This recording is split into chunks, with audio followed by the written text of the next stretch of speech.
It is time. Week 1 has finished and we are here to talk about it. We bring you all the games, we bring you all the standings, the KO leaderboard, the free agent trades. I'm of course not alone. I'm with maracujavgc, and I'm glad to be here for a weekly recap.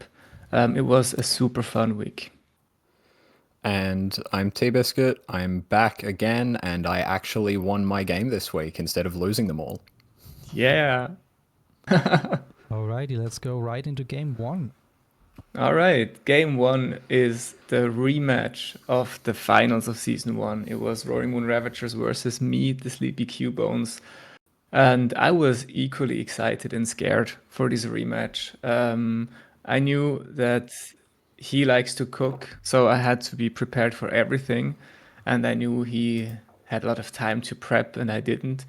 Yeah, so game 1, I got steamrolled by Dazzling Gleam Gengar. It's not that I didn't account for it. I did. I actually talked about it during the recording. I was like, he probably goes for Dazzling Gleam turn 1, but I just misplayed and I tried to go for setup. So I had no way to come back. So in game 2, with the learnings of a super fast Heracross, I had to adjust, and I didn't plan for Heracross to be here at all, neither to be so fast. So I had to have a close combat switch in. So I had to ring Armor Rouge. And yeah, for just good reliable damage, I had to opt for Avalok, which was super fun with the zoom lens. And let me tell you, it went crazy. Avalok claimed like 3 KOs in game 2 and was the perfect adaptation. And I was able to take game 2 pretty decisively. I think it was a 4-0. And the mix up with Aggron was clever because I completely disrespected Aggron. And he told me afterwards that he just brought it because I said, even in the draft analysis, that I don't respect Aggron. And it didn't pay off for him, but it would have been real fire if he did. And for game 3, I expected him to come again with Gengar, but I still had to respect Aggron, the wall, and I brought Armor Rouge again, and I brought Avalok again, just the same game plan, and he surprised me with gravity hypnosis shenanigans, and I really got lucky in turn 1 because he just could have gotten Fake Out or Feint and hypnosis off because no guard doesn't need gravity, and I'm pretty happy that he didn't see that line or didn't go for it. And I just had to play around the sleep turns, and luckily Dazzling Gleam Gengar wasn't too threatening for the board state. So in the end, I was able to sneak away with the victory, even though Heracross came in and claimed 2 KOs again. That was a really annoying bug for week 1. But yeah, 2-1 victory for the Sleepy Q-Bones, and it was a super fire set. I had tons of fun. Yeah, it looked really Yeah. scary on both sides. I loved the after you from the mouse because it just gives it even one more scary mode that you can expect. It either population bomb, follow me, or after you, accelerating your mons. Yeah, and super yeah. lucky for that because I lost every speed tie with Gengar, also my Raichu, and for that he assumed that maybe my Raichu is lower than Mouse, so he can get away with after you. So it was also a bit of luck involved. Yeah. I'm thinking in game 3 when he didn't go for the immediate like hypnosis into no guard play, I'm wondering if he thought that you might stay as base Raichu for a turn, try to bait something like that out, and that's why he didn't go for it, but that's just Clever, yeah, speculation. clever. Yeah, Righty, a fire set to start off the season, and the 2 finalists clashed against each other again right away. We go right into game 2. Yeah. And here we have... Actually, oh, this is my own game. Okay, wait. Yes, no, perfect. Yeah, it was me against the Tiramisu Cafe. I hope I said that correctly. And let me say, I was so scared of the lead Vivillon and Metagross, and I was so relieved to see that it did not come, the bug. Metagross came. I mean, Metagross just is so good into my team that at times I didn't know what to do. And I was quite relieved to see that the Vivillon didn't come, and I was scared of some things like decorate Drampa, because I never played against a Drampa, but I think I had some answers. And I always had to think, what do I bring here? Do I go with the fast mode? Do I go with the slow mode? Of course, the monster we brought were Gardevoir, Torkoal, Staraptor, Umbreon, Aerodactyl, and Mamoswine, and on the other side we have the, help me out, Superior. Yes, exactly, Basculegion female. We have the Volcarona, which was surprising against an Aerodactyl team, but you never know what it can do. And it definitely did a lot in game 2, as we're gonna figure out soon. Then we have the Drampa, the Mega Drampa, and the Alcremie, as well as the Metagross that was so scary. And game 1, I didn't see the Metagross yet. Immediately I saw the Superior and I saw the Basculegion female, and I was like, okay, do I either go for Trick Room here, or do I just try to deal as much damage as possible? Because I didn't immediately feel threatened. Maybe by a Shadow Ball from the Basculegion, but yeah, so there's a ambulance going by my window. I don't know if you can hear it. The ambulance is actually foreshadowing what happened to me in the second game, when finally the Metagross came out with the Volcarona, and I really just for a second didn't know what to do. And Maracuja was, after the game, was like, bro, you could have literally just done this and that. And I was like, yeah, actually, you're absolutely right. I could have just maybe final gambited the Metagross and click Trick Room. Even if they protect, I still get it up pretty safely, so I didn't really see that play, but it would have been much more beneficial. I pretty much got absolutely swept in game 2. It was pretty scary. And I was like, okay, I gotta find a way. And I switched to my faster mode of Aerodactyl and Mamoswine. And it actually was a gamble. Do I click Tailwind, or do I immediately go for a Rock Slide, trying to deal with the Volcarona? And it paid off, because where there's a Rock Slide, there is also a chance. And I actually got the lucky flinch on the Metagross, which was so helpful, because then I had the speed control and I had the damage with Earthquakes, and I was able to profit enough off of it to seal the deal in game 3. But yeah, so when there's a Rock Slide, there's a dream. Yeah, what I loved about this set is that you got absolutely steamrolled in game 2.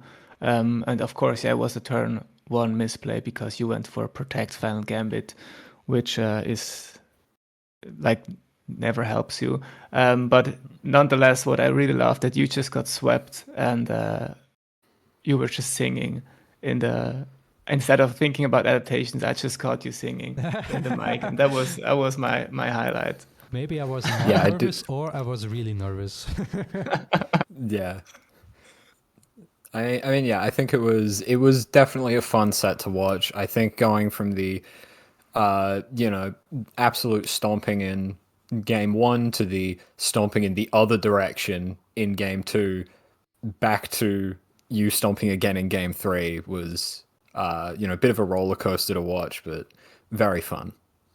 Absolutely. It was very fun. I loved Volcarona bring in face of Mega Arrow, and just completely disrespected you game 2 to switch it up, and yeah, it helped. Yeah, it was fun. Alrighty, we go over to game 3. Yeah, so game 3 we had it was Jono versus Seb. I'm sorry, I have forgotten what their teams are. It's the Gambit Kings versus the Nothing Gambit Creative. Kings and Nothing Creative. Yep. Hold on. There we are.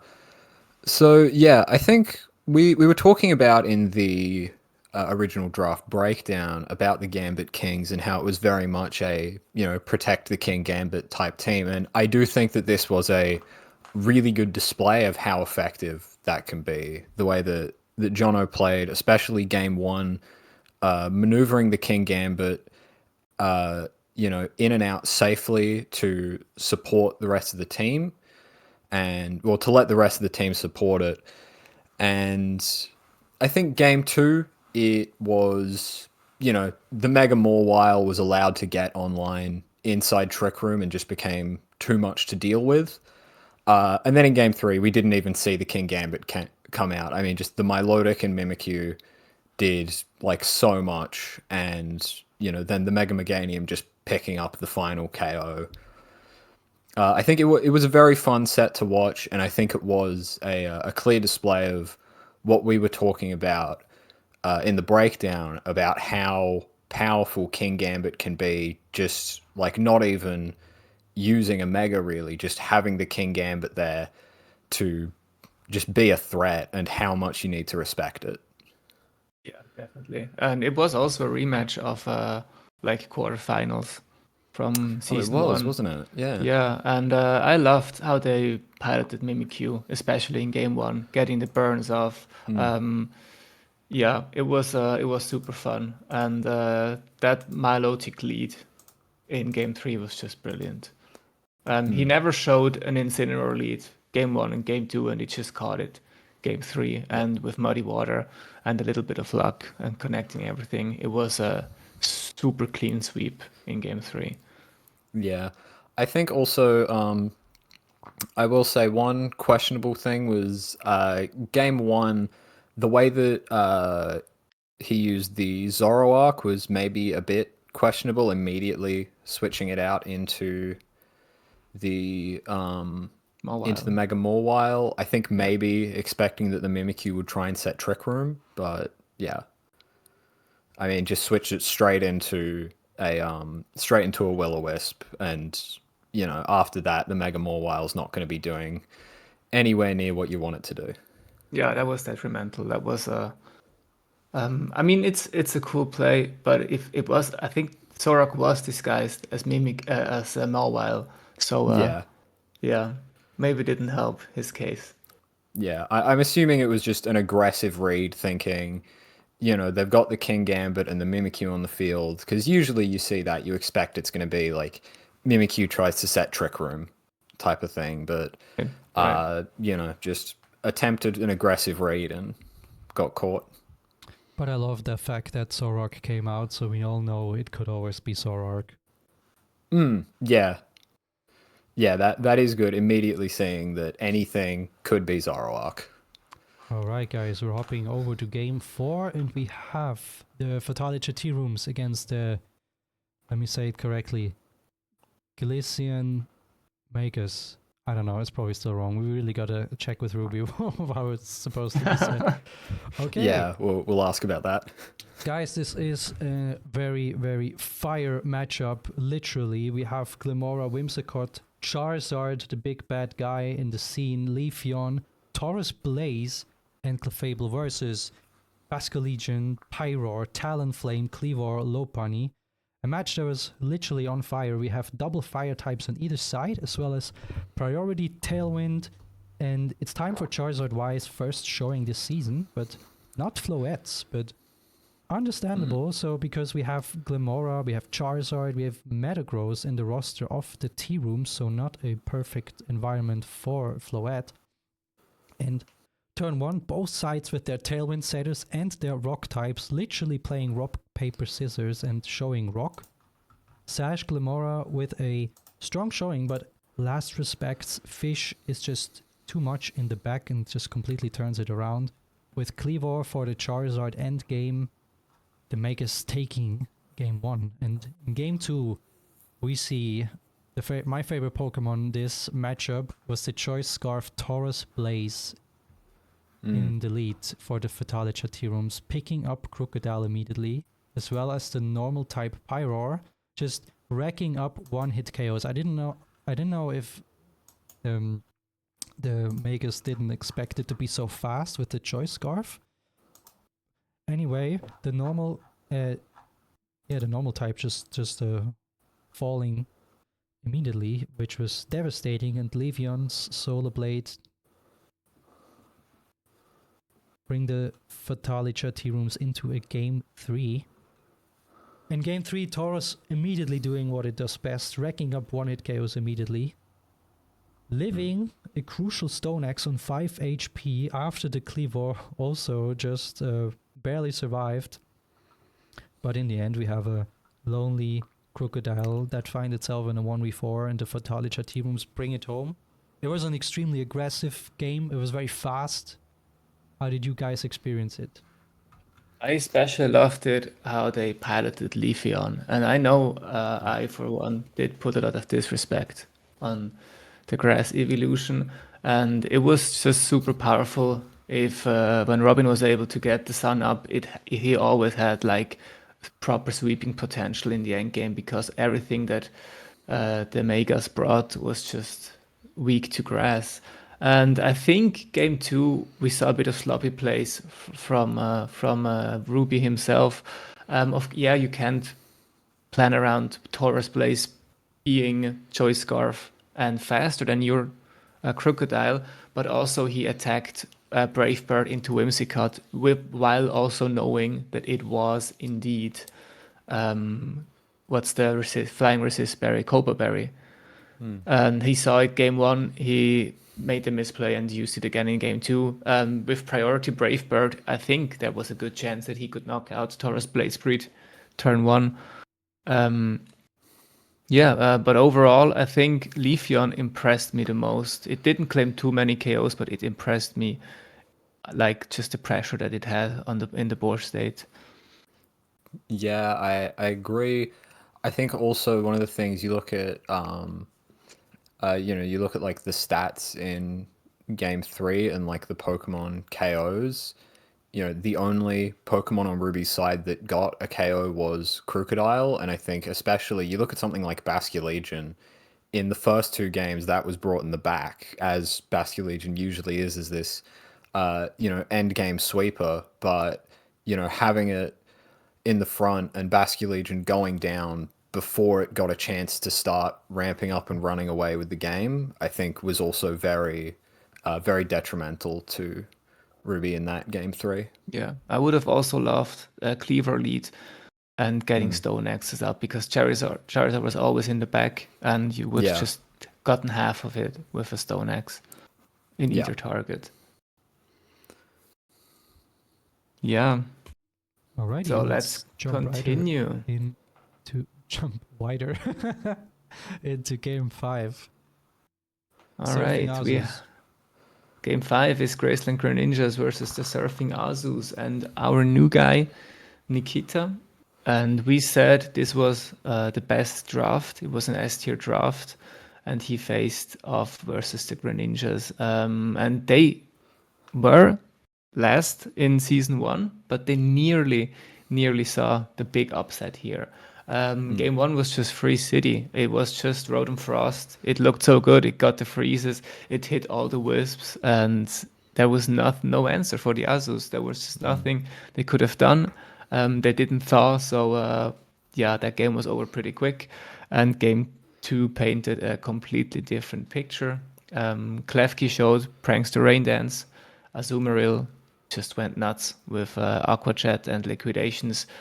And I love to see Mega Altari getting some love in game 2. It got to claim a KO, which was nice.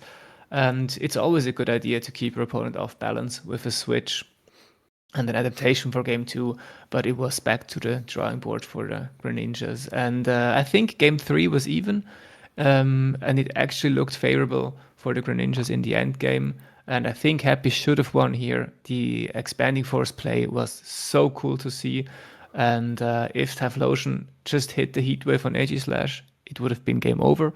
But it missed, and because of that, the Steel Shield was still alive, and it was able to deal with Megastaraptor in the back. But the game plan was super sound. The Heat Wave miss is a bit of karma for game 1, I believe. And it's a 2-1 victory for the Asus, but nothing to scoff at. I think the Greninjas played really well, especially game 3 was super, super nice. And it was heartbreaking to watch that they just let it slip out of their hands in the end, unfortunately. Yeah, I think one thing I learned in this match is that apparently Overheat does not thaw a frozen Pokemon. Yes, it doesn't. Yeah, that's something I think a lot of us learned watching, the Mega Scoville go for Overheat and it not thaw out, which is I actually interesting. prepared a little educational bit specifically for this match. Moves that thaw the users, take notes.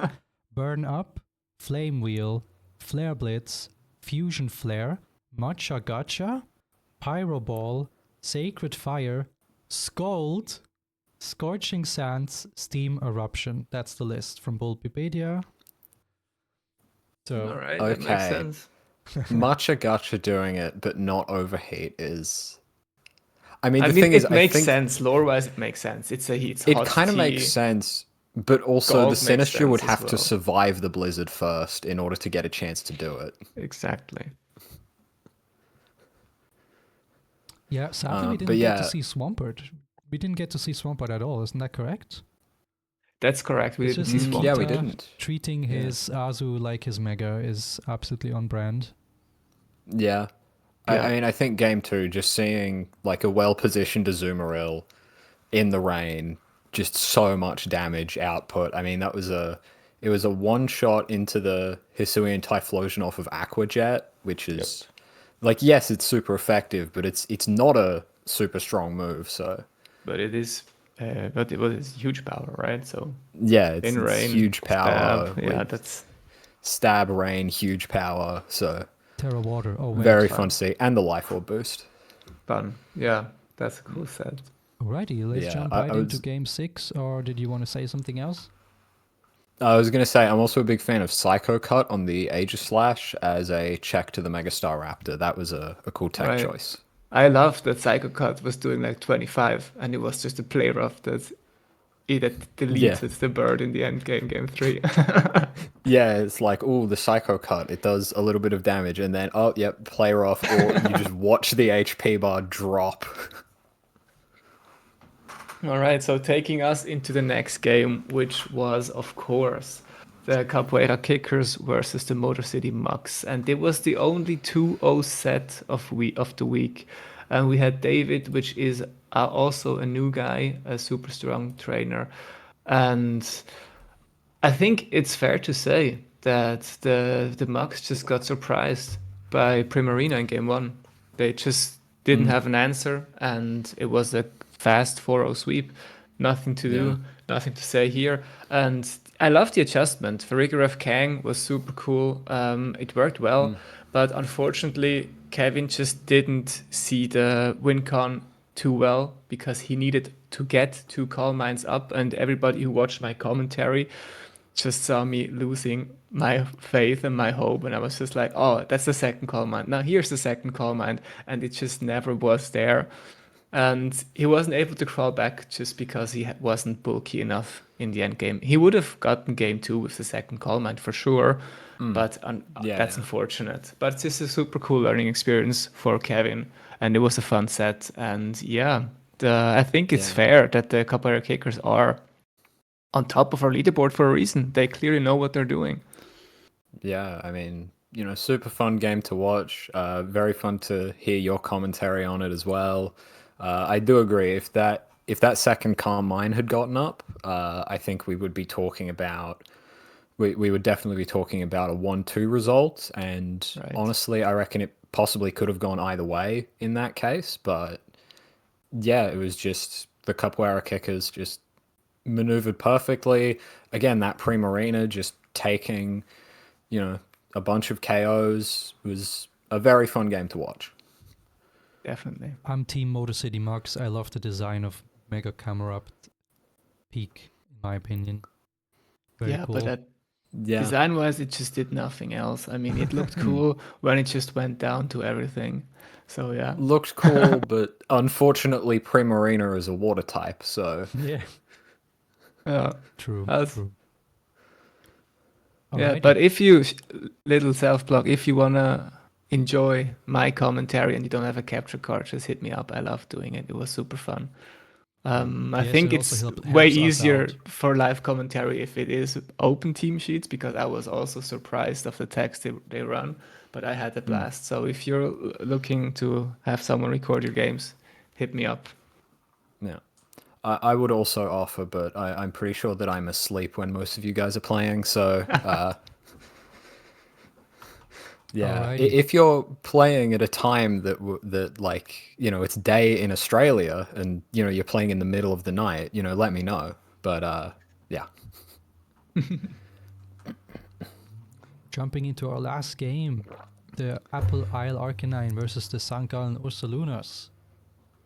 Yeah, so I'll let you guys dress me down for this afterwards, but so yeah, I was going into this game very afraid of the Mega Blastoise on Farouk's side because I think as we mentioned in the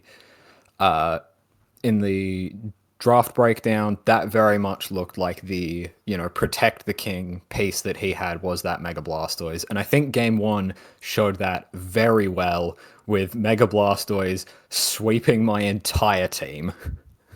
I love the fact that you were so, it was comedic, perfect timing, and you were like, oh, it's Shell Smash. Water Spout GG's.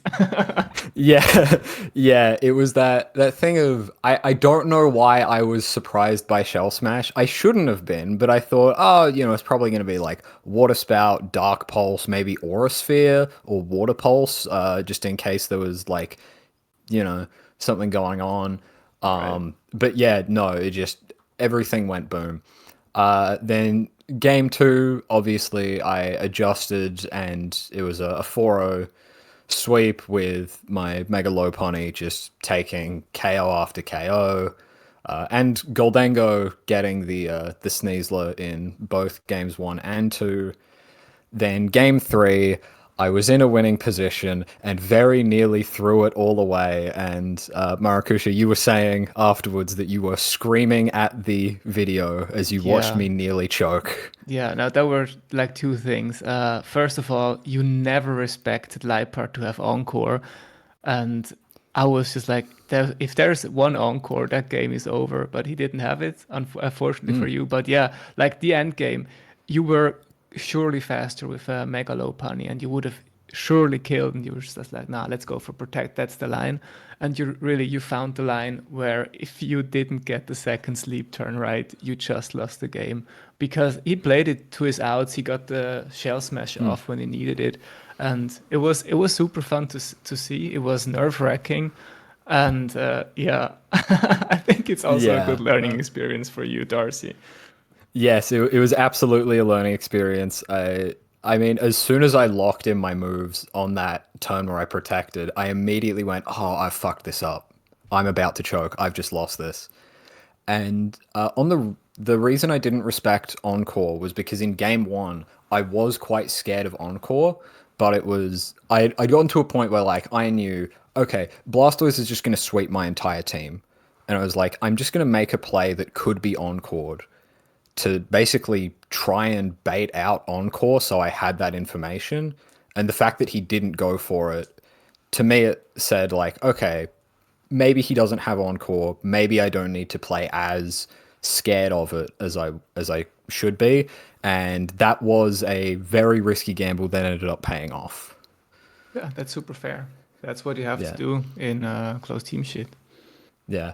I mean, it's also, we had the exact same turn 1 in both games 1 and 2 and almost the same in 3 because I was running a Choice Scarf Psychic Goldango because my thought was he's going to lead with Sneasler because he wants to fake out or immediate attack.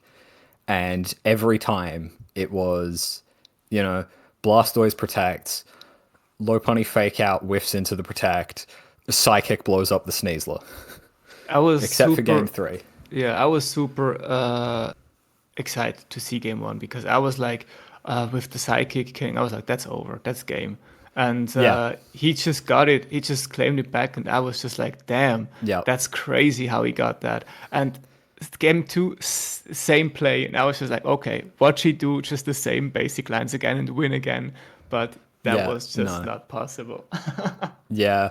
I think also in game 2, Rotom having 2 clutch survives, living the boosted Dark Pulse to get a Volt Switch off, and then living the Phantom Force to get the Will-O-Wisp off into the Dragapult, which meant that it could just never break through my team. There's a saying in chess that there's no harder thing than winning a winning position. Because it's like, you know, you're winning, the nerves are up, you know, you got this if you do the right lines, but finding those right lines always, and the nerves Yeah. are even higher, especially in such a situation where it's about losing or winning. But yeah, talking of Yeah. course about the last interaction there. Yeah. I think the MVP for my team this week was absolutely Vaporeon being just having the yawn to just try and shut down the Blastoise. And I'm also very proud of the Raw play because I know a lot of people forget that Raw goes through Protect. So that was Another I was very happy educational with bit that one. from this recap. Yeah. Raw works through Protect. You just don't see it a ton in VGC because it's usually not worth it. Alrighty, fellas, and that brings us to our next section, the trades. We're going to quickly go over the trades. You see it on board here. We have the Sleepy Cubones dropping Hisuian Samurott for Pelipper. We have the Yes. Roaring Moon Ravagers dropping the Hisuian Decidueye and Chloritzer for Greninja and Victory Bell. And we have a drop of Roserade to pick up base form Chestnut. Little insight on my trade, and I'm not too embarrassed to admit it. Hisuian Samurott was just a counter pick for my round 1 opponent. And I picked it round 4 in the draft because I saw that he got Mousehold Sableye Mega Gengar.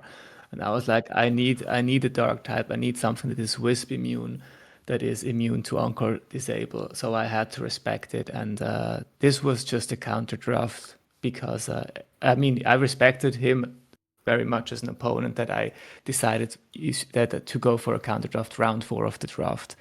And in hindsight, it didn't pay off because the game that I brought Samurott, I lost. So I think it's a fair switch. Watch everyone who Yeah. plays the Roaring Moon Ravagers now pick up Samurott and then dropping it immediately. Yeah. I mean, for me, dropping Roserade, I think Roserade it's one of those Pokemon where it's like, I really want Roserade to work. Like, I love poison types. It's got a cool ability. It's got some good moves. It looks cool, but I was just like looking through the team builder and my like upcoming matchups. I was just looking at it thinking, I don't think there's any way I can actually make this Pokemon work. And so I dropped it and picked up, base Chestnut because, even without the Mega, Chestnut is really bulky, has a ton of great moves, and I think it looks cool. It That's looks really fair. cool. That's fair. Alrighty, that brings us to the next section. We're going to talk about the KO leaderboard. Where are we actually in this season? I can take it away. I mean, it's Yes. to nobody's surprise that Mega Blastoise is number 1. He claimed 6 KOs, and Yep. I think we have to look out because it is a demon and it will surely be top 3 for the rest of the season. And then we have a lot absolutely. of Pokemon with 4 KOs. The ones with the best differentials are Primarina 4-1, Hisuian Everlock 4-1, and Aegislash 4-1. And a lot of 4-2 with Azu, Mimikyu, Megalopony, Taurus Blazebreed, and the annoying Heracross. What tier is Heracross in? Let me check. I think it was C tier, right? C tier. Heracross is okay. D tier. D tier. All right. Beautiful. First week we have a D tier on second place. That's just beautiful. Hey, my D tier is also second place. Oh. With 4 KOs. True, they're tied. Yeah, we are the yeah. D tier warriors here. Tier warriors. Yeah. Beautiful. Okay, well, I'm very curious how this is going to develop, and maybe some Pokemon will still rise up. There's still much VGC to be played. And let's yes. look at the standings. We have the Capoeira Kickers in first place, the Gambit Kings in second place, the Hone Cuties in third place, and so on. But of course, we just have a lot of 2-pointers that are sharing that spot. A little input here with how the point system works, like the 6 with David, or the -4 on -5 on Tenryu. It adds from the game stats, it adds how many KOs you had and how many kills. So if you got 4-0'd, that's -4. And if you 4-0 someone, that's +4. So that's just the plus minus differentials. And if you 2-1 your opponent, that's 3 points. And if it's a 2-1 victory, that's 2 points for you. So that's just a little insight on how our standings work. Yeah. I mean, I think that that's a that leaderboard just looks right. Honestly, like looking at it all, I think that 7 and 8, the the cutoff point being between winning and losing being myself and Farukt, I think is incredibly accurate. I think honestly he should have won that match, but I got lucky. That's how you play. That's the game. That's Yeah, how it always will be. All right, just guys. got to gamble. That brings us to the end of our week 1 recap. We can't wait to see what's in store for the second week. I know the first game has already been played, and I can't wait to watch it. Any last words, gentlemen? I think just the first week has shown a lot of fun games, a lot of promise. I'm really looking forward to the rest of the season. Do we want to go through the lineup of who's facing who for next week, or not bother? I actually brought that up because I remember we wanted to talk about it. Just very quickly, we have the Nothing Creatives versus the Roaring Moon Ravagers, the Hone Cuties versus the Sleepy Cubones. We have the Sangdalgo Salunas versus Tiramisu Cafe. We have the Fatalisha Tea Rooms versus... No, wait, that's not true. Okay, now, because I'm only seeing the names, we have David versus Ruby. We have Robin versus Sensatio. The Gambit Kings versus the Azus. And we have the Graceland Greninjas versus the Apple Isle Arcanites. Yeah, we're going to see the two of you facing each other. That'll be fun. Yeah, it will be fun. Not loving that the will Pelipper, be fun. but we will. It's going to be interesting. Can't wait. Alrighty, guys, that brings us to the end of this recap. See you guys next week, and bye. Take care, guys. Bye.